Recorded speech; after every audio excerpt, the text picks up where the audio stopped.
நம்ம Naruto சீரிஸ்லேயே top 3 favourite character தான் பார்க்க போகிறோம். ஸோ இது பார்த்தீங்கன்னா ஓன் லிஸ்ட் தான். ஸோ உங்களுக்கு பிடிச்ச கேரக்டர் எனக்கு பிடிக்காம வரலாம், எனக்கு பிடிச்ச கேரக்டர் உங்களுக்கு பிடிக்காம வரலாம். அது பார்த்தீங்கன்னா தனிப்பட்ட முறையில் பார்த்தீங்கன்னா மாற வாய்ப்பு இருக்குது. சரி, டாப் 3ல பார்த்தீங்கன்னா தி காப்பி நிஞ்சா ககாஷி அட்டாக் தான் இருக்காரு. ககாஷி பார்த்தீங்கன்னா ஃபேன்ஸ் பார்த்தீங்கன்னா அதிகம் இல்லை, ரொம்பவே அதிகம். அது பார்த்தீங்கன்னா ககாஷி ஃபேன்ஸ் பார்த்தீங்கன்னா ரொம்பவே தெரியும்னு நினைக்கிறேன். ஸோ ஏன் பார்த்தீங்கன்னா ககாஷி இவ்வளோ அதிகமான ஃபேன்ஸ்ன்னு பார்த்தீங்கன்னா, ககாஷி சின்ன வயசுல இருக்கும்போது பார்த்தீங்கன்னா அவங்களுக்கு பிடிச்ச எல்லாரையும் ககாஷி வந்துருப்பாரு. ஆஃப்கோர்ஸ் ரென்னு, ஒபிட்டோ, மினோட்டோ, குஷினா மாதிரி எல்லாரும் பார்த்தீங்கன்னா இருந்திருப்பாரு. அப்போட ககாஷி பார்த்தீங்கன்னா நல்லா வெல் தான் இருந்திருப்பாரு.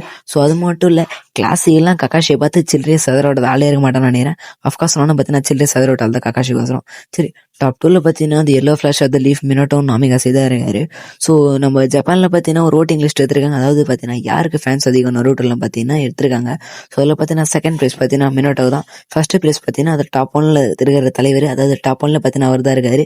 ஸோ மினோட்டோ பார்த்தீங்கன்னா நான் தான் சொல்லி தர அவசியம் இல்லைன்னு நினைக்கிறேன். தலையும் பார்த்தீங்கன்னா ஸ்மார்ட் அண்ட் கூல் கூட, எந்த ஒரு விஷயத்துலையும் பார்த்தீங்கன்னா ஓர அவசரப்பட மாட்டார். செம்ம ஃப்ரெஷ்ஷான ஒரு கேரக்டர்.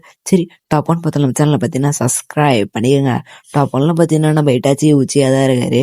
ஸோ இட்டாச்சி உச்சியாக பார்த்தீங்கன்னா ஃபேன்ஸ் பார்த்தீங்கன்னா ரொம்பவே அதிகம். ஆஃப்கோர்ஸ் பார்த்தீங்கன்னா ஜப்பானில் மட்டும் இல்லை, பார்த்தீங்கன்னா எல்லா கண்ட்ரிலும் பார்த்தீங்கன்னா இட்டாச்சி பார்த்தீங்கன்னா ஃபேன்ஸ் அதிகம். ஆஃப்கோர்ஸ் அது அவரோட சாக்ரிஃபைஸ் கிடைச்ச ஒரு அன்பளிப்புன்னு சொல்லலாம். ஸோ இதனால தான் பார்த்தீங்கன்னா இட்டாச்சி பார்த்தீங்கன்னா ஃபர்ஸ்ட் பிளேஸில் இருக்காரு. சரி, இதோட பார்த்தீங்கன்னா நெக்ஸ்ட் வீடியோவில் சந்திப்போம். Tata, bye bye.